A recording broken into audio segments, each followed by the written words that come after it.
Ladies and gentlemen, welcome back to a brand new video of Tokyo Ghoul Re-Invoke. Now, it has been a couple of weeks since I last went ahead and touched the game. You know how it goes. Things just move on and things go. But in the time where I wasn't actually playing, or wasn't actually doing videos on it, they did drop a new version of the Coakley Invasion Toka. What we're going to do today is kind of cover all the different stats and skills and everything, and then we'll just go up through the different news and then fight one of the levels that came out recently with the Birthday Juzo, which actually got a buff today as of the war starting, which is super interesting. So let's go ahead and hop into it from the bottom and work our way all the way up, shall we? So first and foremost, we did get the very not soft looking Ritoka here, which I'm not really a huge fan of. Like, I know that the actual anime decided to not give her like the floofy hair that the actual manga has, but it kind of kills me to see this design, to be honest. It's sad. She deserves so much better. However, her actual art does look really nice, despite the fact that it's not quite her floofy softness. And it works out, I suppose. She is a dark type, with 11,000 HP, 802 attack, 1092 defense, 12 AP, and 6 durability, with unique ability of 1.75 times break bonus. Now, obviously, break bonuses have become a hell of a lot less relevant recently due to the Anniversary Arima and Etokukuja whole situation, but she does stuff. It's helpful if you don't have one of those characters already. With a plus 700 attack, which puts her up to 1500 attack in total, plus 6 durability, which gives her 12 in total, plus 3 AP, which goes up to 15, and a break bonus of defense as well, which actually seems to be only on her. So self-break bonuses that have two different like stats may not be too bad, but all in all, I don't see that being a hell of a lot of relevance, to be honest. The difficulty is that we don't really have any full team defense breakers that also buff attack, and she'll do a good job for herself if you're trying to keep her survivability up. But it seems like she has a pretty good kit in terms of survivability anyway, with 11,000 HP and 1,000 defense already.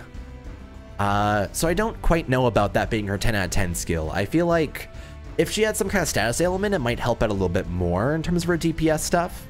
But it works out all in all. And additionally, we do have her actual unique ability here and her actual skill, which I can look up. So just give me one moment to check this out at her max. Okay, so we have a little relied on, of which is restore durability by 3, and then 1.4 times damage 8 times to an enemy, and then minus 13 durability to the enemy as well. So she does do a pretty good job of breaking in general if you were trying to use her for that purpose. But I know that her damage counts are really high, and she's one of the better actual dark damage units inside the game without an actual status ailment. She's kind of on the same level of Takizawa from what I've seen in terms of DPS tests. So she is worth it. And she is viable and good. If you're looking to kind of explore and collect tokas, she's going to be one of the better ones inside the game to actually go ahead and get, especially because the game is so focused on flexing damage. So she is pretty solid, and I do think that she'll go pretty well alongside some other characters inside the game that give buffs like Arima. But I personally won't be pulling myself because, first of all, her model is super nice, but it doesn't have that floof. And I do feel like we're going to be getting something else very interesting soon inside the game. So it's a cool fess. She's cool. She has the fillers of every single character so far. So she definitely is a worth it banner if you end up going in on it if you were like a newer player. But we're just going to go ahead and move on from there. She's all right. We do have a new boss fight with her, which we actually will be fighting today. I actually got an hour of it earlier that I wanted to try out with the Birthday Juzo, which we'll see. We also got a drop of Takeyomi. Okay, so I don't quite know where it ended up cutting, but we'll just keep on going from Takeyomi, I suppose, and try and go through this again. Unfortunately, my recording actually crashed because my hard drive was pretty full. Whoops, it's okay. Takeyomi actually dropped earlier on this I guess today when the war dropped, and he's pretty all right. In terms of premium units, he's one of the better ones that's come out. He has 9,000 HP, 785 attack, 448 defense, which is on the lower side, but he has abilities that help it.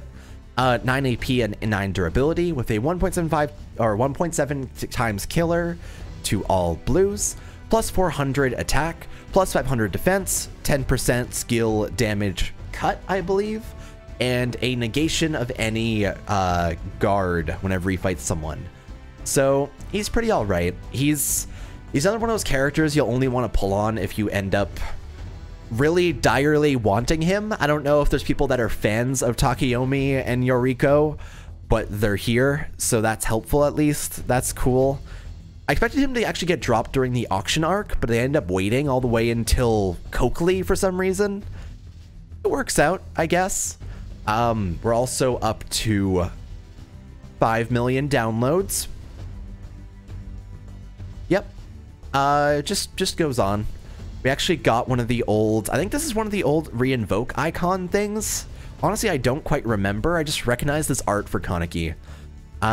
It's another one of those just like, hey, we hit a certain download point, so here's a JPEG that you want. Enjoy. It has stats on it. Which is nice, you know, they'll give out a bunch of Haka during it. That's helpful.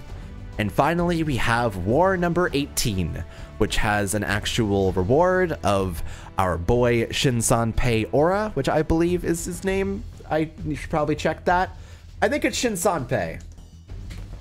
Shinsanpei Aura. Yep, that would be his name. What a hero. He has a 1.8 times unique ability for territory points, 30% cost cut, 10 minutes down, plus 5% info, 1.6 times points. So he's all right. He'll double the amount of things you get. It works out. Scrolling down even further, you can see that we actually got a new Mutsuki dispatch to grind as well. It's one of the better dispatches we've gotten in terms of like JPEG grinding.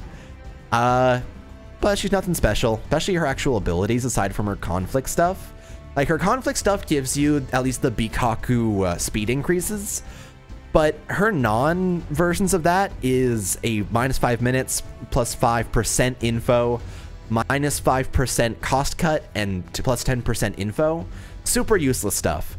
Honestly, like one of the worst dispatch in terms of stats out of the grindables so far, but at least the art's cool. At least they gave her a neato art. And finally, we got a Takizawa banner, of which, you know, they've been doing these weird, like, celebration short step banners recently, where it only goes through, like... Wait, no, this isn't even one of the short step banners. It's the full 7. Just for the featured Takizawa.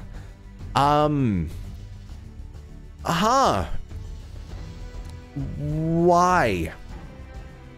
Because, like, he's a filler on the Toka banner, so it's just because some people would want to get him instead of getting her. Both of them kind of have the exact same kind of focuses in terms of their DPS dark. So, I don't know about that. I don't know about running these two banners together and ending them at the exact same time as well. But that's been Reinvoke for right now. They've been doing general updates all over. Truthfully, I haven't really been feeling a lot of these updates, and even the wars I've kind of been chilling on. I think there is one more news thing to go over before we hop into this, because they buffed the birthday version of Akira Mato and Juzo here. I think that she goes from 20% heal to 30% heal, and she also gets the debuff down from 0.6 to 0.4.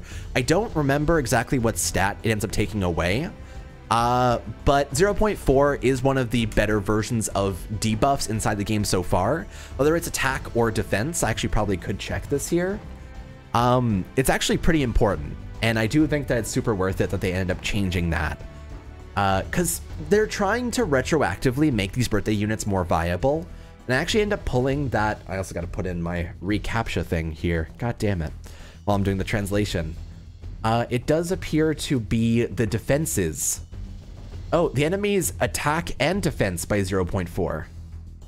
That's actually pretty crazy, honestly. It's kind of on a similar state to the Urie Ginkui, which is actually pretty cool. So that's not bad. They also buffed the Birthday Juzo. I actually got him off of the anniversary tickets before, and he's pretty all right. His damage goes up by a little bit. I think this is his attack being buffed. His break bonus goes from 1.4 to 1.8, which is his unique ability, so it is a bit of an investment. Additionally, his 1.5 times damage goes to 2 times, and it does 1.4 times. I think that's another just DPS thing. Interesting. What we'll be doing today is just kind of going through his actual new abilities here, because I did end up pulling him. I have him already maxed out, and I have him at 20% already, because I actually am probably going to max him out fully. But let's go ahead and check his full skill here at 100% and see how he goes, because I feel like... So, 1 second. You can see here, Birthday Juzo will end up dropping on the 8th, I believe. I think that's... Yeah, okay. So he'll actually end up dropping on the 8th, which is 4 days away for me at least. And I feel like I want to try to showcase him before that ends up coming around. I don't have the Akira Mato birthday, but it is a pretty relevant one in general. So it says here, 2 times your own attack power and 1.4 times damage, 8 times to an enemy, and -5 durability. So all in all, not a bad skill. I feel like I'm gonna max him out. He's not really the most viable in the world, but I love the fact that his actual Quinkei is just an actual goddamn gun. It's not even like a specialized like tube like Takizawa has. It's just an actual fucking gun, and it's my favorite. But for today, in order to showcase him, we are going to be going ahead and running the Toka quest here and just seeing how well that ends up going. I actually don't know what ward she spawns in. I imagine 23 would make sense. Yeah, okay. We'll just go ahead and hop right into the A rank version of it. We'll be using Heisei as a buffer. Actually, I feel as if I kind of want another self buffer on the team. Like, what if I ran Ghoul Heisei alongside this? Have Ghoul Heisei, have the birthday Juzo Suzuya, have the 100% Eto in the back for an extra debuff, and the Kanai for an extra bit of skill charge as well. It shouldn't be too bad to actually run through this, I have a feeling. I'll go ahead and take it. I actually wanted to go ahead, so someone gave me the idea to do a little challenge thing, because I've been trying to brainstorm ways to make playing Re-Invoke more interesting, because I want to try and play it more often, and it's just there's not much here. Someone mentioned that you could put all the different units inside the game into like a hat, and then try and make a video showing off whatever characters I end up pulling out of the hat. That actually sounds like it could be a really fun time. I feel like I'm going to try and get that done soon. Birthday Juzo is one of those ones I wanted to play as the most right now, because look at this animation. So I feel like this works out. This is one of those things where it just kind of fulfills me for right now. But this may hurt a bit. Eto is definitely not going to enjoy that too much. Ghoul Heisei is also pretty squishy. As long as she doesn't use... She didn't actually use the ability there.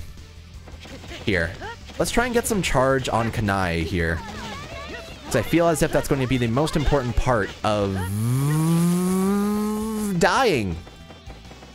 Yep, that's how that goes. Hey, Tsukiyama, you want to go and tank? I'm sure you enjoyed that, right? So yeah, he'll end up being the one that gets taken down super hard this turn. Oh, wow. Oh, you do like no damage. Toka, why? Do you have to break someone first to actually get your damage fully ready and good to go? I actually don't have a break bonus on the team just yet, so I guess I'm just gonna go in with Juzo. We'll pop off the ability of Ghoul Heisei here, and then pop off the ability of Juzo after. I like the like spin that he does quite a bit, but the damage really just isn't there on his actual skills. I imagine you probably need to invest in him far further to actually get it. Another issue I'm finding with it is he has a 20% crit rate up, but even his skill charge is on the lower side of things. So honestly, I don't even know if after these buffs he's entirely worth it to pull on. That's a sad thing to end up hearing. Like, he spins here. He has the self buff, so that's 2 times the actual attack that he has. But even so, like, this is doing just definitely not the hottest of damages.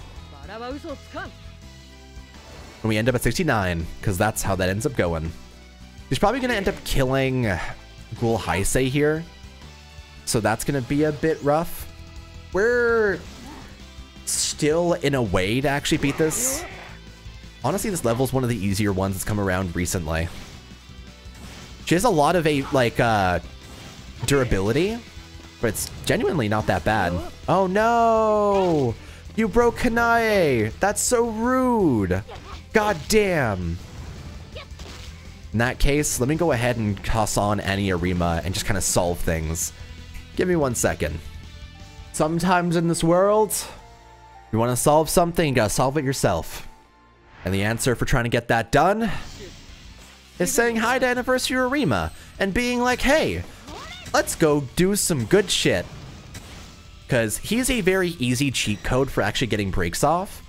And honestly, because he gives the 4.25 times buff just by himself, he should make even Juzo viable after. Look at that. So what I'm going to do is I'm going to do all the AP of Juzo. I'm going to get the break bonus with Arima himself. And we'll try and use Kanae here to try and get the skill of Juzo. I'm actually curious how much damage this will do by himself.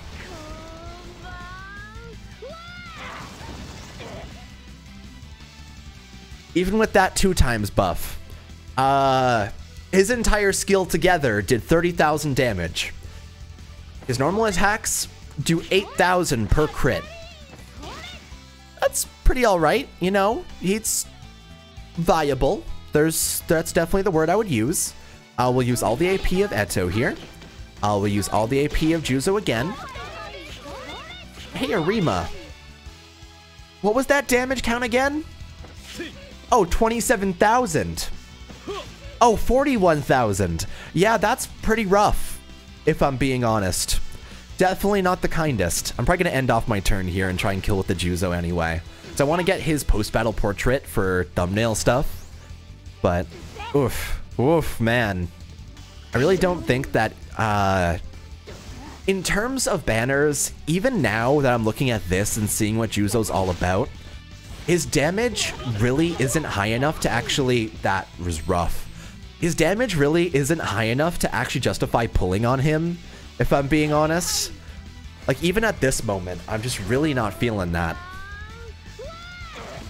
At least he's cool, right? At least that's a thing. That's a neato fun thing. Here, we'll do all our attacks here. We'll do 1, 2, 3, 4.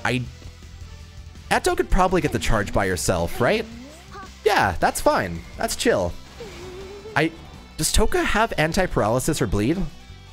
She had anti-paralysis, but she actually does get bled off of this, so I don't mind that too much. We'll pop off Kanae's skill here and see if we can get the kill with Juzo himself. Because there's a chance, you know, she's low on health. The break bonus isn't here this turn. So this definitely... Oh, man. Oh, man. Damn it. That hurts. That definitely hurts. That smarts quite a bit. Yo, Motto Punch. Let's do it. God damn it. Okay. So, since unfortunately we have realized that Birthday Juzo is cool looking, but bad, we're gonna go ahead and just wrap this up with a good old Kanae, Eto, and Anniversary Arima team, and just have a good time with it. I think that sounds wonderful, and I think I'm super keen on it. So let's get to it. Now, I really direly want to get the skill of Kanae off to finish this. So what I'm probably going to do is double swap this out. See, I wonder if we could just get as close as possible to the lowest possible amount of health and then get Juzo's win animation anyway. Like, how low could the health bar go to be able to actually get Juzo's damage off? Like here. Let me see if I can get... I'm trying to watch the health bar at the top. So I need to get as low as possible. You might be able to handle one more. If it kills, I'm bad, though. If it kills, I'm bad, though. Done. Juzo got the kill. We're fine. It is all golden. Wow. Gun power. He has no neck. I feel like I remember Juzo inside that arc actually having a very prevalent neck outside the thing. But it goes. And that probably is it for today's episode of Tokyo Ghoul Re-Invoke. Now, I am gonna always, you know me, I'll come back, I'll do my grinding, I'll get stuff done. We'll try and shoot for 100 million damage at some point during this war. I want to try out a red team and see if I can try and get 100 million damage with that, with, I guess, Anniversary Arima. I don't know. Shirazu would be cool. That's probably gonna be the plan for right now. Either way, you know how it goes. The war is always the war. Things go onwards, and I guess I'll see you guys when I need to do my 100 million, and then I'll see you guys next war. So, for right now, thank you for watching Tokyo Ghoul Re-Invoke. The game moves on, and so do we. Take it easy. I'll see you guys next time. Bye for now, everybody.